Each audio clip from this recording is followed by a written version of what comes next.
Media Informatif Pembangunan Daerah. Assalamualaikum warahmatullahi wabarakatuh. Apa kabar pemirsa? Berjumpa kembali di liputan khusus COVID-19. Kenapa enggak ada saya bersama di sini saya. Kenapa deh? Ini kita akan menyimak update terbaru seputar perkembangan penanganan COVID-19 melalui press conference bersama tim gugus tugas percepatan penanganan COVID-19 Kabupaten Polewali Mandar. Di sini saya sudah bersama dan telah hadir juru bicara gugus tugas percepatan penanganan COVID-19, Bapak Suwaib Nawawi, dan telah tersambung melalui sambungan video conference kepada rekan-rekan jurnalis, di antaranya ada bagian media Radar Sobar, Parepos, Aji Kota Mandar, Mario FM, Tayang9.com. Baik, yang pertama kita ke Bapak Suwaib Nawawi dulu nih. Bagaimana perkembangan COVID-19 di Kabupaten Polewali Mandar? Mungkin bisa dijelaskan, silahkan Bapak. Assalamualaikum warahmatullahi wabarakatuh. Selamat siang. Salam sehat untuk kita semua. Pada hari ini, mungkin ini agak terlambat, tapi tidak apa-apa. Kita sudah punya 15 kasus positif COVID berdasarkan hasil pemeriksaan PCR swab. Tentu ini sudah banyak dirilis. Sebenarnya ini saya sudah dapat kabar dari tanggal 4, tapi tidak resmi. Jadi resminya kemarin saya dapat sore. Dan alhamdulillah baru hari ini saya sempat menyampaikan. Saya sebenarnya ingin memulai dulu dari hasil penyelidikan epidemiologi teman-teman kami di Tinambung terkait mengenai klaster Kandemeng. Iya. Jadi di klaster Kandemeng itu awalnya itu ada yang meninggal warga Kandemeng pada sekitar awal bulan April. Itu ada banyak warga yang melayat ke situ, ke rumah duka, dan banyak juga warga dari almarhum ini, kerabat dari almarhum ini, dari daerah-daerah zona merah. Itu persoalannya di situ. Di almarhumah ini adalah ibunda dari kasus 04, inisial MU. Ya. Di beberapa hari kemudian, di kediaman MU ini dilakukan beberapa kegiatan tahlilan dengan melibatkan warga setempat dan beberapa kerabat keluarga beliau dari daerah zona merah. Pada tanggal 24 April itu mulai terlapor kasus dari Tuan A. Ini kasus 03. Kita sebut kasus 03. Tuan A ini datang ke puskesmas mengeluh batuk, demam, sesak, air. Rekam saya. Di atas ini Dari video lagi konferensi pers. Dirujuk ke rumah sakit daerah. Dan meninggal pada tanggal 29 April sekitar jam 11 siang, dan sudah dimakamkan pada hari itu juga. Menyusul kasus kedua yang datang ke puskesmas mengeluh sakit ini adalah Tuan MU, ya, yang saya sudah sampaikan tadi, kasus 04. Dari yang kita lacak ini, Tuan MU ini selain melakukan kegiatan tahlilan beberapa kali di rumahnya, dia juga pernah melakukan kunjungan keluar daerah, ke daerah zona merah, mengantar keluarga-keluarganya yang dari zona merah ini pulang, bahkan ke bandara. Setelah itu, Tuan A ini yang meninggal di rumah sakit, sebelum meninggal itu dilakukan rapid test di rumah sakit dan pengambilan swab di rumah sakit. Ternyata rapid testnya ini positif, kemudian di feedback segera ke Puskesmas Tinambung. Tim gugus tugas kecamatan dan teman-teman di puskesmas langsung melakukan pelacakan kasus kontak erat. Ya. Kemudian kasus kontak erat ini kita lacak, pada hari itu ada 30, kita temukan ada 6 positif. Ya, rapid test ya. Kemudian hari kedua sampai hari ketiga kita melakukan pelacakan, ada sebanyak 94 kasus kontak erat ini yang kita lacak dan kita sudah rapid test. Hasilnya itu 30 diantaranya positif, termasuk ini almarhum. Ya. Kemudian hasil rapid test ini kita tidak lanjuti dengan pemeriksaan spesimen swab. Jadi kita ambil spesimennya, kita kirim ke Laboratorium Kesehatan Makassar. Pada tanggal 4, kemarin sebenarnya sudah ada feedback, ada 12 di antara klaster kandeming ini yang dinyatakan positif. Termasuk almarhum, ini Tuan A, kasus 03. Ini kasus yang kemarin kita pada hari pagi itu kita laporkan ke Pak Bupati. Pak Bupati sudah langsung mengambil keputusan bahwa semua yang positif swab harus diisolasi di rumah sakit daerah. Selanjutnya untuk yang hasil rapid testnya positif tapi hasil swabnya negatif, itu tetap harus mengikuti kegiatan karantina. Seperti itu. Jadi memang yang 11 orang ini sekarang sudah ada di rumah sakit daerah. Saya kira itu. Dilihat dari kondisi screening di Kecamatan Tinambung, Desa Batulaya, Iya. apakah tidak ada screening lanjutan untuk bisa mengakses warga-warga di sekitar lain, Pak? Iya. Karena kan masyarakat yang kemarin yang dites secara rapid positif, itu kan banyak berita yang beredar bahwa masyarakat tersebut masih bepergian, beraktivitas. Ya. Adakah kelanjutan screening untuk masyarakat tersebut? Ya, kami rencanakan dalam waktu dekat masih akan melakukan penelusuran kontak erat ini. Kami masih sanksikan bahwa masih ada beberapa keluarga kerabat ini yang masih harus ditindaklanjuti dengan rapid test dan pengambilan pemeriksaan swabnya. Jadi tetap ini kita akan lanjutkan. Persoalan sekarang di Puskesmas Tinambung itu ada yang beberapa kontak erat. Ini kan Tuan A yang meninggal ini kan sempat dirawat di Puskesmas Tinambung. Tanpa kita ketahui bahwa ternyata ini adalah COVID. Karena kalau kita lihat dari Tuan A ini tidak ada riwayat perjalanan keluar daerah ke zona merah. Jadi kita tidak sama sekali sanksi bahwa yang bersangkutan ini bukan COVID. Karena tidak ada riwayat kontak, tidak ada riwayat berkunjung keluar daerah. Tapi ternyata Tuan A ini selalu berada di rumah Tuan MU, tempat tempat ada kedukaan di situ, tempat meninggalnya ibunya.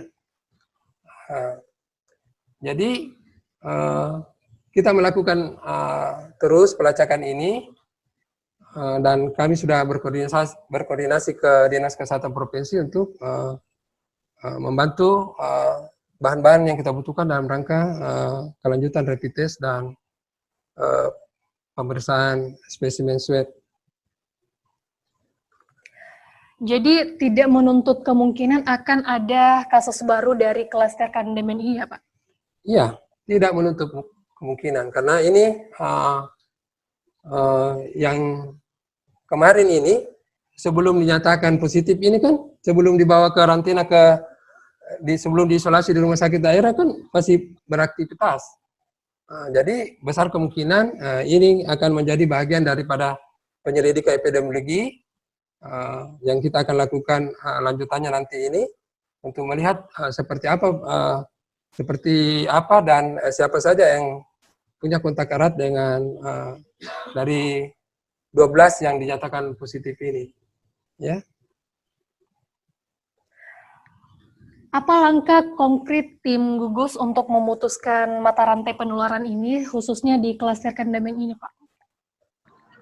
Kemarin kita sudah melakukan evakuasi untuk 11 yang dinyatakan positif swab ke rumah sakit daerah.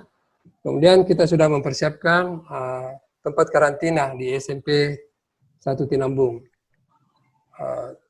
Tetapi sampai sekarang ini belum masih ada yang meminta untuk tetap dikarantina di rumah saja, tapi tetap kita mempersiapkan ini tempat karantina di Kandemeng. Kemudian ketiga kita tindak lanjuti dengan rapid test yang menyeluruh dan beberapa pengambilan swab di antara kontak yang erat itu. Ya. Posisi pasien saat ini, Pak, dari pasien ke 12 semuanya itu dikarantina di satu tempat ataukah masing-masing di karantina mandiri dalam satu rumah sakit itu, Pak? Di rumah sakit daerah sekarang di antara 11 itu yang dari klaster Kandemeng sudah ada 3 atau 4 ini sekarang yang masih ada di ruang isolasi. Ya. Kemudian saya lanjutkan bahwa karena ini perlu untuk memberi nomenklatur kepada setiap kasus, jadi saya bacakan ini. Kasus 03 itu Tuan AB, ini yang meninggal, tempat tetangga dengan Tuan MU. Tuan MU ini adalah kasus 04, kemudian Tuan Os.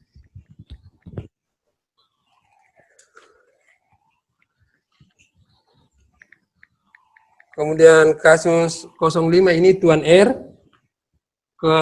keponakan dari Tuan MU, merupakan kontak yang erat yang menghadiri acara kedukaan juga di rumah Tuan MU. Kemudian kasus 06, Tuan MM, anak dari Tuan MU, yang kasus 04. Kemudian kasus 07, Nyonya AL, tante dari Tuan MU. Sekarang masih tetap serumah dengan Tuan MU. Kemudian kasus 08, Nyonya MA, saudara Nyonya almarhum dari ibunda Tuan MU. Kemudian kasus 09, Tuan SA, keluarga Tuan MU, kontak erat juga di acara kedukaan.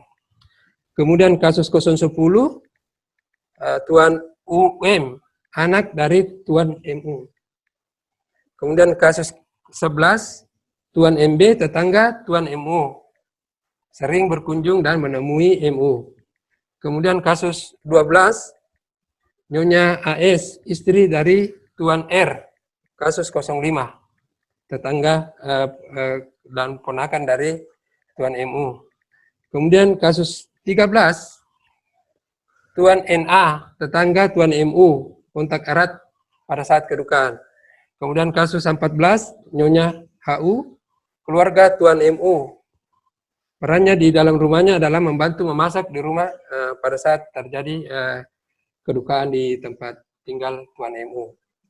Jadi kalau kita melihat memang ini klaster Kandemeng ini awal penularannya dari kegiatan dari acara pemakaman itu di rumah duka mulai dari Tuan pemakaman. MU. Iya. Tausiah. Jadi kalau penelusuran epidemiologi yang kita lihat ini, hampir semua yang berhubungan dengan Tuan MU ini memang positif swab. Bagaimana perkembangan kondisi terakhir untuk semua pasien itu ya Pak? Kondisi terakhir pasien ke 11 pasien dari klaster Kandemeng itu.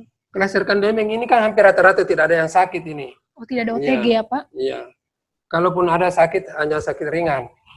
Kalau Tuan MU itu pernah berobat ke Puskesmas Tinambung dengan keluhan batuk dan demam.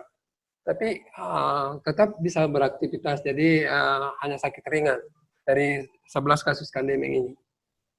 Ya.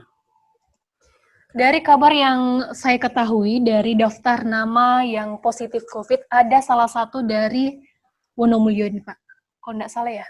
Iya. Iya, mungkin bisa dicari tahu, Bapak bisa menyampaikan kronologi dari pasien tersebut, kenapa juga dia bisa terjangkit COVID-19. Iya. Kalau Wonomulyo Bumi Ayu kalau saya tidak salah alamatnya. Ini memang pendatang dari zona merah, dari daerah zona Solo. merah, dari Solo. Ya, tetapi sejak datang mereka warga setempat langsung meminta yang bersangkutan untuk isolasi mandiri. Ada hal yang ingin saya sampaikan bahwa sekalipun hasil swab-nya positif, sekalipun hasil RDT-nya positif, itu boleh dilakukan isolasi mandiri sepanjang fasilitas rumahnya memungkinkan. Artinya adalah kalau di rumah itu ada ruangan khusus untuk yang bersangkutan tanpa bercampur baur dengan aktivitas keluarga yang lain. Jadi boleh melakukan isolasi mandiri sekalipun hasil swab-nya positif, hasil RT-nya positif, sepanjang tidak sakit. Ya, tidak sakit. Yang harus dikarantina itu, harus diisolasi itu apabila hasil swab-nya positif adalah yang sakit sedang dan sakit berat. Kemudian yang berumur di atas 60 tahun dan atau memiliki penyakit 4 utama ini, komplikasi ini. Hipertensi, asma, diabetes, dan pernah mengalami serangan jantung. Ini harus masuk ke rumah sakit ini, yang seperti ini. Sekalipun misalnya dia hanya sakit ringan, tapi kalau kondisinya tadi itu di atas 60 tahun, punya penyakit kronis tertentu yang 4 ini, harus masuk ke rumah sakit. Kalau yang lain dari itu, kalau hanya sakit ringan atau tanpa gejala, bisa dirawat di rumah. Nah, inilah yang perlu kita edukasikan ke masyarakat. Melalui kesempatan ini, saya minta tolong sama teman-teman media, tolong lakukan edukasi ke masyarakat untuk tidak mendiskriminasi, untuk tidak mengucilkan masyarakat yang rapid testnya positif, hasil swabnya positif. Jangan sampai seperti kasus 02, kebetulan dia menempati rumah dinas yang ada di samping kantor saya, Dinas Kesehatan, itu terjadi keributan di situ, sehingga akhirnya yang bersangkutan ini harus kita rujuk karena ada penolakan warga di situ. Padahal ini orang tidak dalam keadaan sakit, tidak dalam keadaan sakit, ya, dapat dilakukan isolasi mandiri di rumahnya karena fasilitas di rumahnya memungkinkan untuk itu. Satu lagi keuntungan daripada isolasi mandiri adalah memungkinkan atau memberikan ruang kepada masyarakat yang lebih membutuhkan. Jadi kalau dia isolasi mandiri di rumah, itu kan berarti tidak terisi rumah sakit. Berarti ada ruang untuk pasien yang lain yang sakit berat atau sakit yang perlu ditangani di rumah sakit. Nah, jadi itu tidak selalu bahwa kalau hasil positifnya RDT positif, swab positif, lalu harus tinggalkan tempat tinggalnya, tidak boleh seperti itu. Kita harus saling memupuk rasa kasih sayang, memupuk rasa kekeluargaan. Ini sekarang waktunya kita untuk saling berangkulan, saling membantu, saling bergotong royong, bukan saling menyusahkan, saling mengucilkan. Tidak seperti itu. Jadi saya sangat berharap peran pers untuk hal seperti ini agar masyarakat yang tidak paham ini bisa menjadi paham.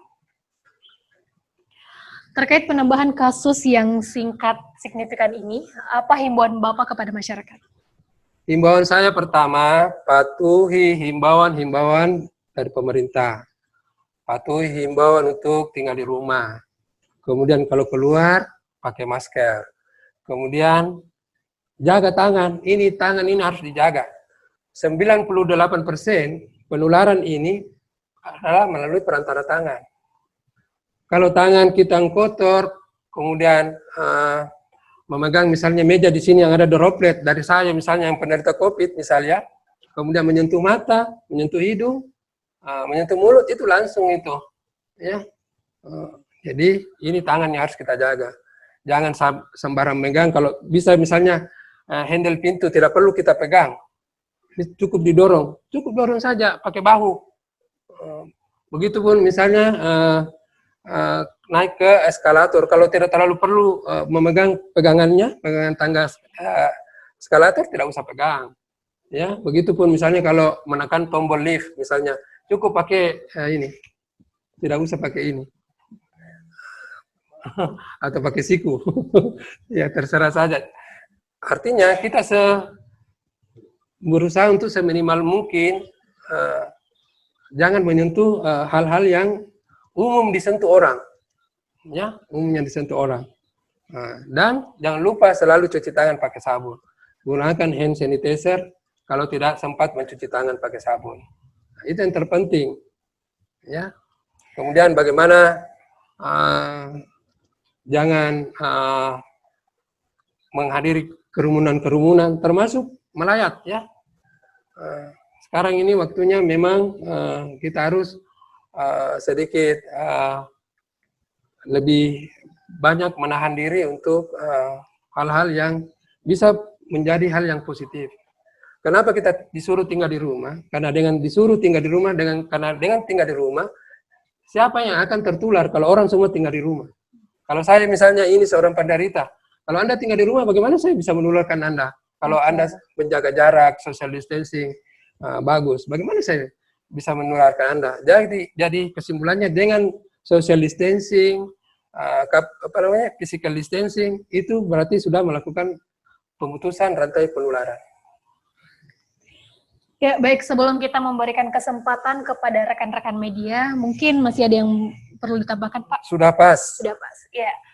Baik, kita buka sesi tanya-jawab kepada rekan-rekan media. Kesempatan pertama kami persilahkan dari Radio Mario FM.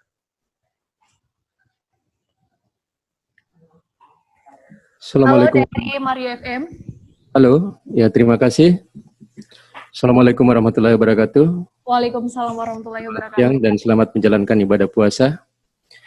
Yang saya hormati, juru bicara COVID-19, yang juga Kepala Dinas Kesehatan Kabupaten Polewali Mandar, Bapak Haji Swaib Nawawi, kemudian Pak Kadis Kominfo SP, Pak Nengah Smeradana, dan teman-teman pers yang sama-sama berbahagia di kesempatan siang hari ini.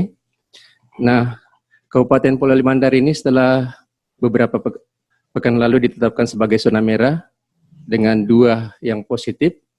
Akhirnya kita dikejutkan dengan 13 kasus 13 kasus ya, 13 kasus kemarin, satu di Kecamatan Wonomulyo yaitu Bumiayu. Nampaknya ini sudah menjadi kayak fenomena gunung es yang mencair, ya, dari 2 menjadi membuat lonjakan yang cukup tinggi, membuat Sulawesi Barat juga ya mengalami angka yang cukup tinggi dalam COVID-19. Nah, ini yang ingin saya sampaikan ke Pak Kadis terkait dengan kewaspadaan masyarakat, terutama di wilayah Tinambung itu yang sekitar di sana ada pasar, ada tempat keramaian, mungkin kalau masjid sudah tutup. Ini jangan sampai fenomena gunung es ini terus-menerus terjadi sehingga mencapai lonjakan. Kalau kita sih berharap cukup sampai di sini saja dulu, kemudian menurun akhirnya tuntas. Kemudian yang kedua, kalau kita melihat ciri-cirinya sekarang kan orang tanpa gejala, kelihatannya sih sehat, tapi dengan hasil swab itu dinyatakan positif. Ketika dijemput juga dengan ambulans, mereka jalan ya naik ambulans dengan pasrahnya, dan ini juga cukup miris. Saya bisa membayangkan kalau misalnya kita atau teman-teman yang mengalami demikian, tentunya ada beban psikologi yang cukup membebani, belum lagi keluarga. Untuk itu pada kesempatan ini juga senantiasa mungkin pemerintah juga menghimbau agar jangan dikucilkan orang-orang yang terkena COVID-19, karena tidak ada orang yang menginginkan demikian. Saya kira kita semua tidak ada yang menginginkan demikian.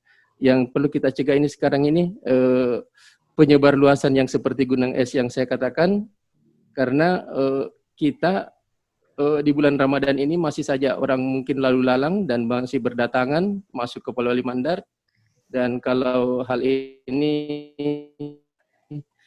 hanya pemerintah saja yang ingin mendeteksi setiap orang yang datang, mungkin saja kebobolan ya. kalau bukan masyarakat yang sadar dengan hal ini. Untuk itu saya juga berharap kepada teman-teman media tetap mensupport untuk memberikan berita-berita yang baik. Kemudian yang kedua cuma sayang konferensi pers ini sebenarnya agak telat, tapi tidak apa, lebih baik telat daripada tidak sama sekali. Mungkin ada informasi-informasi terbaru yang bisa disampaikan oleh pihak pemerintah melalui juru bicara COVID-19. Terima kasih. Assalamualaikum warahmatullahi wabarakatuh. Waalaikumsalam warahmatullahi wabarakatuh. Terima kasih juga dari Mari FM. Mungkin Bapak bisa langsung menjawab dari pertanyaan Mari FM. Ya, jadi seperti ini masalahnya. Kenapa kita disuruh tinggal di rumah? Oleh karena 84% orang yang terinfeksi itu orang yang bisa menularkan kepada orang lain sebagai carrier itu hanya sakit ringan atau tanpa gejala sama sekali. Itulah alasannya mengapa kita disuruh tinggal di rumah, karena kita sudah tidak mengenali, tidak bisa membedakan siapa di antara kita ini yang sakit. Kemudian terkait mengenai penyebarluasan informasi, saya kira memang ini harus terus dilakukan dengan memanfaatkan media-media yang ada. Bagaimana masyarakat bisa berjiwa besar menerima kenyataan untuk tidak mengucilkan dan mendiskriminasi orang yang sudah dinyatakan positif. Ini yang selalu menjadi masalah. Bahkan untuk proses penguburan saja, ini jadi proses kadang-kadang jadi masalah. Kemarin kita di Tenambung, tempat ada ribut-ribut juga, hanya karena persoalan kita mau menempatkan tempat karantina itu di kantor kecamatan Tenambung yang lama. Kemudian terjadi penolakan. Padahal tidak ada alasan untuk penolakan itu. Virus itu tidak terbang, loncat-loncat, tidak ngintip, tidak masuk ke jendela. Ya, saya kira kita sudah tahu itu yang penting. Bagaimana kita bisa jaga jarak, jaga tangan, jaga badan, pakai masker dan lain-lain sebagainya. Sekalipun tempat karantina itu berada di tempat pemukiman umum, saya kira tidak masalah. Yang penting kita semua yang ada di sekitar tempat karantina ini menyadari itu, ya, artinya tetap melakukan social distancing dan physical distancing. Jadi itu yang kita harapkan. Memang ini fenomena gunung es ini seperti memang sedang main saja, memang seperti itu kondisinya mungkin, ya. Karena itu pada kesempatan ini sekali lagi saya minta dengan hormat untuk semua masyarakat untuk tetap tinggal di rumah. Waktu kita masih dalam keadaan zona kuning, zona hijau, saya ditanya oleh beberapa ulama, termasuk MUI, apakah memang dasar zona hijau ini, zona kuning ini cukup untuk mengharuskan orang untuk salat berjamaah di rumah? Saya katakan begini, untuk level kabupaten, memang kita masih kuning, memang kita masih hijau, tapi level provinsi kan kita sudah merah. Yang kedua, beban masyarakat kita terhadap risiko penularan penyakit COVID-19 ini sama dengan risiko masyarakat yang ada di zona merah. Kenapa? Karena ada belasan ribu orang dari zona merah masuk ke Polewali Mandar dan menyebar di seluruh wilayah. Seperti itu. Bagaimana dengan dari Maria FM? Mungkin sudah jelas disampaikan oleh Bapak. Berikutnya dari Aji Kota Mandar. Silahkan Bang Ridwan Alibuddin. Ya, terima kasih. Assalamualaikum warahmatullahi wabarakatuh. Waalaikumsalam warahmatullahi wabarakatuh. Jadi saya langsung, kebetulan saya kan waktu penjemputan kemarin saya ikut serta. Pas dijemput yang satu keluarga itu, ini saya mungkin kelihatan fotonya. Ini kan ada orang yang mengantar pasien itu 6 orang, 3 orang itu sama sekali tidak, anak-anak 2 itu tidak mengenakan masker. Nah, pertanyaan saya adalah kira-kira untuk mengawasi protokol ketika isolasi mandiri bagaimana caranya, karena ya kalau lihat kasus kemarin itu saya jadi khawatir. Kan itu waktu saya pulang Pak kemarin ya, saya niatkan diri ya saya harus cukur botak ini karena kan saya tinggal di Tenambung, maksudnya ke kampung saya. Nah, saya lihat kasusnya seperti ini ya, ada kemungkinan ada penambahan kasus positif. Nah, kita jurnalis ya bisa dikatakan lebih kerja keras. Jadi ya pertanyaan saya itu Pak, ini bagaimana mengawasi masyarakat yang melakukan isolasi mandiri, karena kalau saya lihat kemarin di penjemputan itu, yang antar itu ya biasa aja, pegang-pegang yang satu rumah dengan pasien yang positif. Karena awalnya saya membayangkan yang positif itu mereka ditempatkan di suatu tempat tersendiri, karena kalau saya baca yang itu ya, misalnya wadah makanan, kamar mandi, segala kan itu harus terpisah. Jadi itu Pak, yang saya konfirmasi ke pihak Satgas Polman tentang protokol orang yang mengisolasi diri di rumah. Itu Pak. Ya, terima kasih Bang Ridwan. Mungkin langsung ke Bapak. Ya, terkait mengenai protokoler orang yang melakukan isolasi mandiri di rumah. Pertama itu, dia punya ruangan tersendiri yang terpisah dengan aktivitas keluarga yang lain. Jadi punya kamar mandi. Kemudian sebaiknya punya kamar mandi sendiri. Kalau tidak punya kamar mandi sendiri, kita bisa siasati misalnya dengan mengatur orang yang akan menggunakan kamar mandi itu. Misalnya dahulukan yang anggota keluarga yang lain, baru kemudian digunakan oleh yang penderita. Kemudian tetap bisa melakukan aktivitas ringan di rumah, ya, berjemur, kemudian makan makanan bergizi, berimbang, beragam, kemudian mengikuti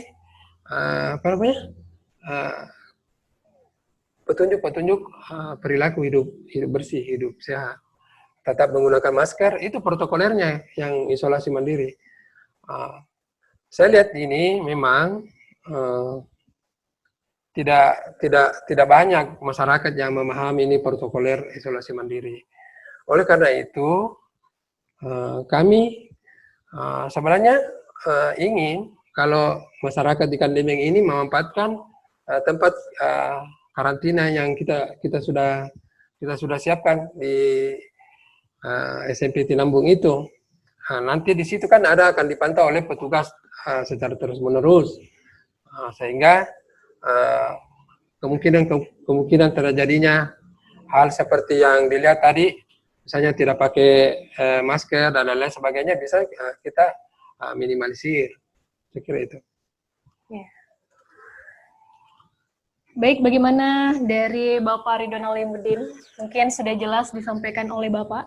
Ya, sudah jelas, dan harapan saya Pak, ya mudah-mudahan bisa diperketat Pak, misalnya mungkin tiap hari ada petugas kesehatan datang mengontrol di situ. Terus yang terakhir Pak, apakah yang misalnya yang kasus kemarin kan ada 6 orang pasien yang keluar dari situ, terus di sana masih ada yang tinggal. Nah, yang tinggal itu apakah mereka akan masih menjalani tes, misalnya rapid test atau itu Pak, yang terakhir.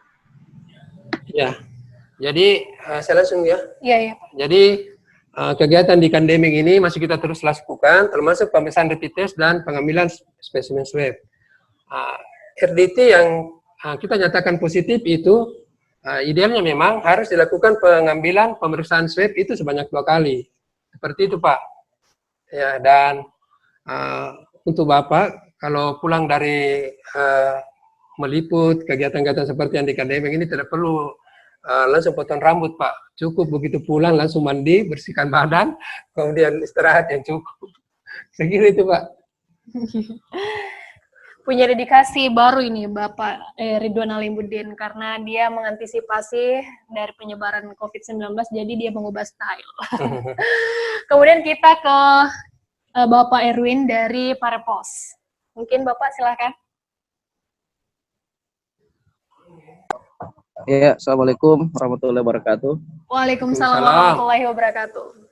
Ya, terima kasih atas kesempatan yang diberikan kepada saya. Eh, saya ada beberapa pertanyaan ini, Pak. Itu yang pertama, ada beberapa keluhan masyarakat terkait pasien yang OTG. Nah, ini kan pasien OTG ada yang diisolasi di rumah. Tapi masyarakat di sekitar ini mulai resah karena itu tadi kayak ada pengecualian lah, karena ada yang diisolasi ke rumah sakit, ada juga yang diisolasi di rumah. Nah, ini jadi ini tadi keluhannya dari Kecamatan Wonomulyo. Salah satu warga di sana menelpon bahwa kenapa kita ini kayak ada pengecualian gitu. Terus yang kedua, ini kan kalau kita perhatikan ini trennya ini pasien ini terus meningkat. Bahkan sampai ke angka 15. Ini kan kalau begini sudah agak gimana ya? Sungguh sangat meresahkan begini karena terlalu banyak yang positif. Terus gimana kira-kira ini langkah konkret daripada pemerintah terkait kasus ini? Apalagi masyarakat ini kan banyak yang tidak disiplin, tidak patuh dengan aturan-aturan pemerintah. Mungkin ada langkah-langkah lain yang bisa diambil pemerintah supaya masyarakat kita bisa patuh, Pak, dan disiplin terhadap aturan-aturan yang ada. Saya pikir sampai di situ dulu, Pak. Terima kasih. Assalamualaikum warahmatullahi wabarakatuh. Waalaikumsalam warahmatullahi wabarakatuh. Terima kasih. Mungkin langsung ke Bapak bisa menjawab pertanyaan. Ya, terima kasih banyak Pak Erwin. Pertama, untuk Pengecualian. masalah pengecualian saya kira tidak ya. Saya tadi ingin memperlihatkan kasus di Bumi Ayu itu menjadi pelajaran bagi yang lain, ya, bahwa seseorang yang sudah dinyatakan positif swab tapi tidak dalam keadaan sakit masih tetap bisa dilakukan isolasi mandiri di rumah. Jadi bukan pengecualian. Jadi ini mudah-mudahan bisa jadi pembelajaran bagi yang lain. Ya, itu. Yang kedua adalah bagaimana ini terkait mengenai kepatuhan masyarakat. Ya, tentu kita sangat berharap teman-teman pers, media bisa membantu ini. Bagaimana masyarakat bisa mematuhi himbauan-himbauan pemerintah untuk tinggal di rumah, kerja dari rumah, salat dari rumah, dan mengenai penggunaan masker dan penggunaan alat-alat pelindung diri, kemudian bagaimana menerapkan perilaku hidup bersih dan sehat seperti cuci tangan pakai sabun dan lain-lain sebagainya. Ini yang menjadi penting untuk terus kita himbaukan kepada masyarakat agar penyakit COVID-19 ini bisa segera meredah. Ya, kalau kita lihat sekarang ini kasus secara keseluruhan di Indonesia ini masih terus bertambah, ya. Betul. Ya. Terus saya melihat semenjak ada pemberlakuan PSBB di beberapa daerah besar memang ada penurunan, yang berarti persentase penambahan itu sudah tidak ada yang lebih dari 5% per hari. Tapi kapan turunnya kita bisa melihat dari indikator misalnya berapa banyak sudah lebih banyak yang sembuh daripada penambahan kasus baru. Itu baru klimaks COVID-19 ini bisa dinyatakan turun. Ya, bagaimana dengan dari Bapak Amri? Bapak Erwin dari Parepos, mungkin sudah diperjelas oleh Bapak. Ya, selanjutnya. Iya. Baik, kita selanjutnya ke rekan media kita, Bapak Amri dari Radar Sulbar. Halo Bapak Amri.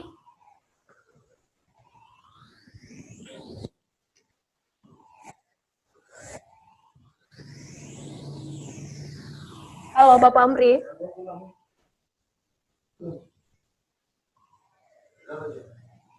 Halo.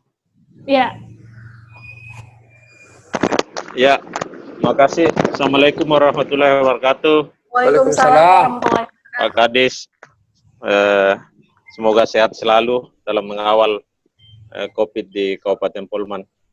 Ya, ada beberapa pertanyaan saya nih Pak terkait ini. ini kan dengan banyaknya kasus corona di Kabupaten Polman ini, yang menjadi pertanyaan bagaimana kesiapan tim gugus tugas ini dalam menyiapkan apa namanya, baik itu APD, obat-obatan dan sarana medis ke depannya, termasuk kesiapan tenaga medis untuk merawat pasien corona. Nah, jadi karena kami dapat informasi di rumah sakit saja beberapa perawat itu menolak untuk jadi perawat di ruang COVID, bahkan beredar di surat internal rumah sakit itu beredar di publik, membuka apa namanya, penerimaan perawat khusus di COVID secara internal. Para artinya sebenarnya itu tidak perlu terjadi atau tidak perlu di apa namanya membuka, karena ini kan medis tugasnya untuk merawat, apapun resikonya dia harus bertugas. Ini kan sudah ada apa namanya kode etik dan sumpah-sumpahnya, apalagi kalau dia seorang ASN. Jadi ini bagaimana apa namanya antisipasinya ini tim gugus ke depan jika kasus COVID di Polman semakin ada tren kenaikannya, bagaimana menyiapkan APD dan sarananya, termasuk perawatnya. Selain itu bagaimana kondisi ruang perawat, karena kita ketahui di rumah sakit itu hanya 6 kamar di ruang COVID. Saat ini yang ditempati 11 orang ini dari Kandeme ini kan menggunakan ruangan perawatan anggrek yang sudah lama kosong ini. Jadi hanya dibersihkan berapa baru ditempati di ruang anggrek. Termasuk di rumah sakit Pratama itu kan kapasitas perawatan juga terbatas, dan sekarang diisi 13 pasien PDP, pasien apa namanya ODP dari pasien 01. Jadi yang pertanyaannya bagaimana antisipasi ke depan jika ada tren warga terpapar corona semakin meningkat. Itu yang pertama. Yang kedua, kami dapat informasi bahwa ada lagi pasien PDP dari Kecamatan Campalagiang ya, yang masuk rumah sakit Polewali kalau tidak salah kemarin tadi malam. Bagaimana antisipasinya, bagaimana pelacakannya ini pasien, karena informasinya pasien ini mengalami sakit dari zona merah, dari daerah zona merah. Jadi jangan sampai menjadi klaster baru lagi setelah Kandemeng ini. Jadi harus diantisipasi ini. Yang ketiga, apakah ada rencana tim gugus tugas ini Polman memberlakukan PSBB, mengusulkan PSBB untuk Kabupaten Polman dengan adanya tren langsung 15 kasus sekarang. Yang sangat terakhir, ini kan berapa kali kita pikon ini hanya membahas kasus positif ODP dan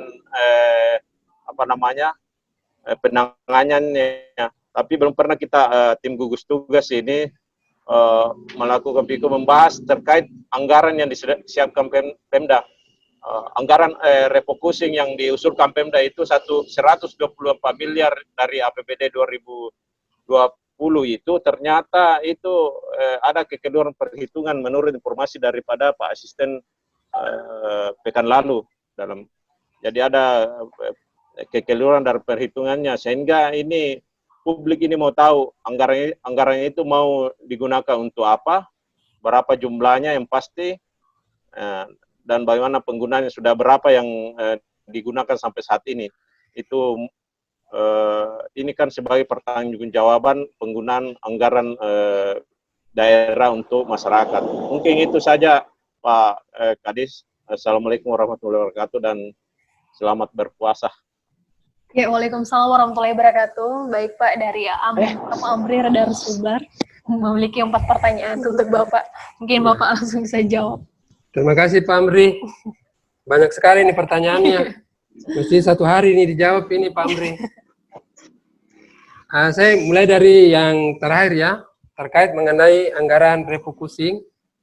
Itu memang ada kekeliruan perhitungan, tapi yang jadinya itu 51M. 51. Itu yang saya dengar, tapi itu juga belum final ya. Tapi sekitar itu 51 miliar. Kemudian dari anggaran refocusing ini 51 miliar ini sudah dialokasikan ke Dinas Kesehatan itu sebanyak 3,6 miliar lebih. Ya, ini tahap pertama yang masuk ke Dinas Kesehatan. Peruntukannya itu adalah untuk pembenahan Rumah Sakit Wonomulyo. Pertama, kita berharap dengan perannya Rumah Sakit Wonomulyo ini akan semakin lebih baik ke depan.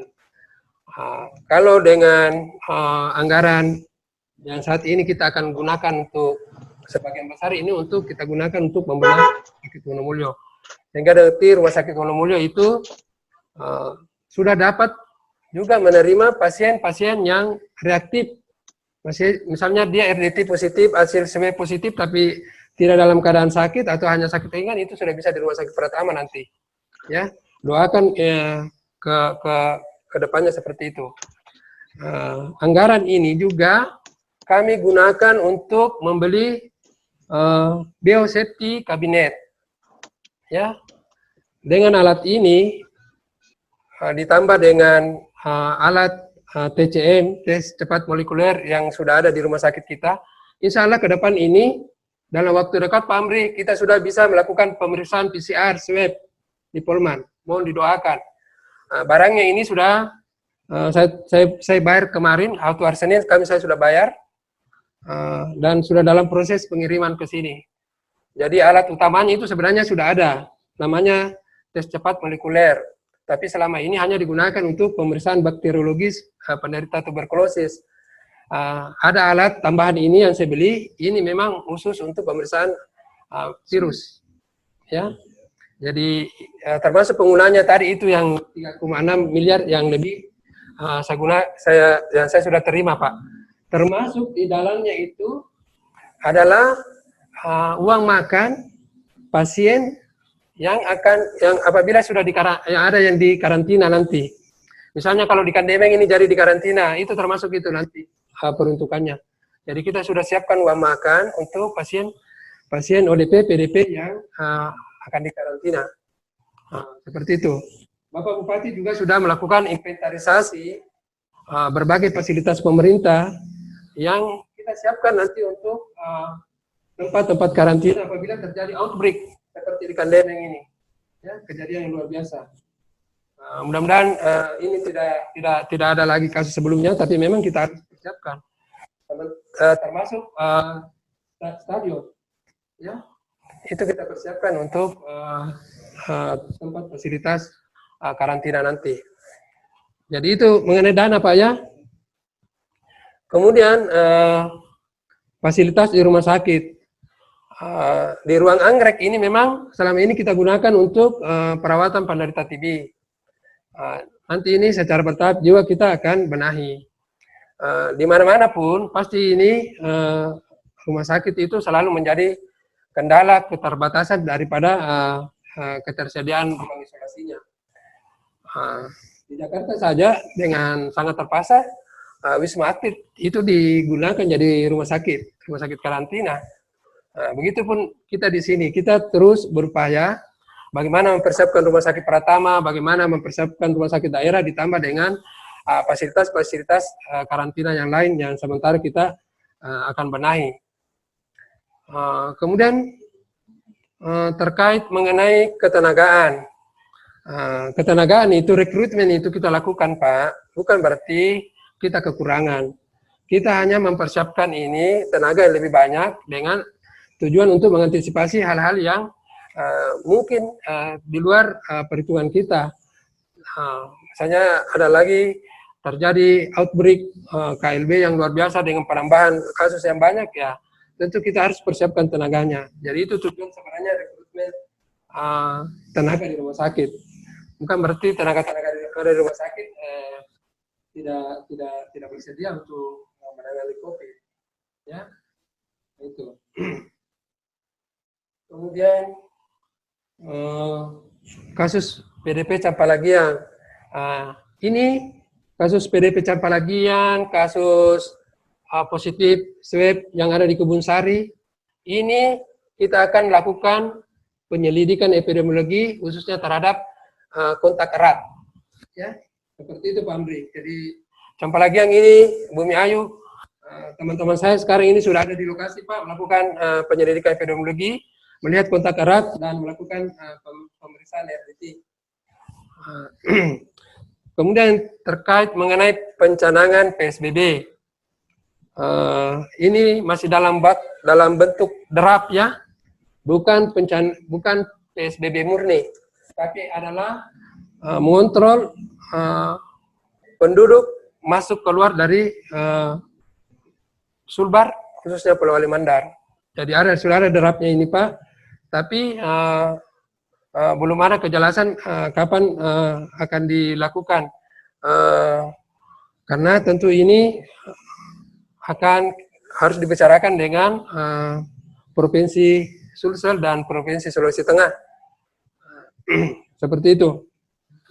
Sebenarnya ini PSBB komponen-komponennya sudah ada sebagian yang kita lakukan, termasuk kerja di rumah, belajar dari rumah, salat dari rumah, itu sudah ada komponen-komponen PSBB, sekalipun ini belum murni PSBB, ya, pembatasan jam pasar dan lain-lain sebagainya. Jadi betul memang Pak Amri katakan bahwa akan melakukan kontrol yang ketat terhadap orang yang masuk ke Sulbar maupun orang yang keluar dari Sulbar, khususnya Pulau Alimandar. Saya kira itu Pak Amri. Ya, mungkin dari Bapak Pak Amri dari Radar Sulbar bisa menerima jawaban dari Bapak. Baik, karena waktu yang sangat terbatas, penanya terakhir kami persilahkan kepada Ibu Rahma dari tayang9.com. Halo Ibu. Halo Ibu Rahma dari tayang9.com.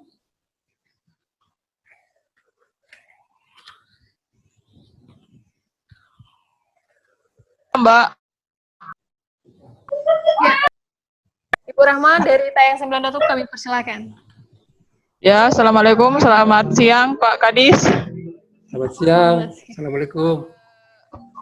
Langsung saja Pak, kemarin saya kan juga mengikuti yang pengamatan saya Pak, itu kan ada satu keluarga misalnya yang hanya satu orang yang positif. Lalu bagaimana langkah-langkahnya Kadis ini untuk langkah-langkah tim gugus untuk dari keluarga yang satu rumah ini hanya satu orang yang positif, bagaimana dengan yang lain Pak? Apakah juga sudah dilakukan isolasi atau seperti apa? Mungkin langsung saja Pak. Kira-kira. Ya. Hanya itu Bu Rahma? Iya Pak, itu saja Pak. Ya, yang positif itu kan tadi sudah saya jelaskan bahwa yang positif ini 11 orang ini sudah ada di rumah sakit daerah. Jadi sudah pasti tidak ada positif swab di situ. Positif RDT ini yang kami tetap usahakan bagaimana bisa mengikuti permintaan gugus COVID Kecamatan Tinambung untuk diisolasi atau dikarantina di SMP Tinambung. Jadi sebenarnya kita terus berupaya ini untuk memutus rantai penularan dari keluarga yang sama. Seperti itu. Jadi kami doakan Bu Rahma, mudah-mudahan nanti ini penduduk yang ada di Kandeming ini segera sadar, berbesar hati untuk mengikuti kegiatan karantina yang kita sudah siapkan. Terima kasih Bu Rahma. Baik, bagaimana dengan Ibu Rahma dari tayang9.com?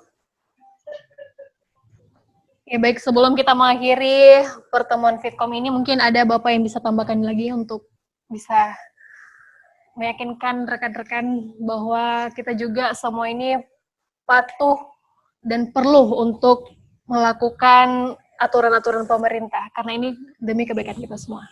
Iya, kalau yang saya ketahui bahwa apabila terjadi wabah seperti ini, kalau ada 1.000 penderitanya, ada 5.000 yang jadi korban. Ya, 4.000 itu korbannya adalah karena persoalan yang kita lihat sehari-hari. Korban tidak tahu menahu persoalan, korban stres dengan keadaan sekarang, korban yang asal mengikuti keinginannya saja sendiri tanpa mau mengikuti aturan-aturan yang berlaku.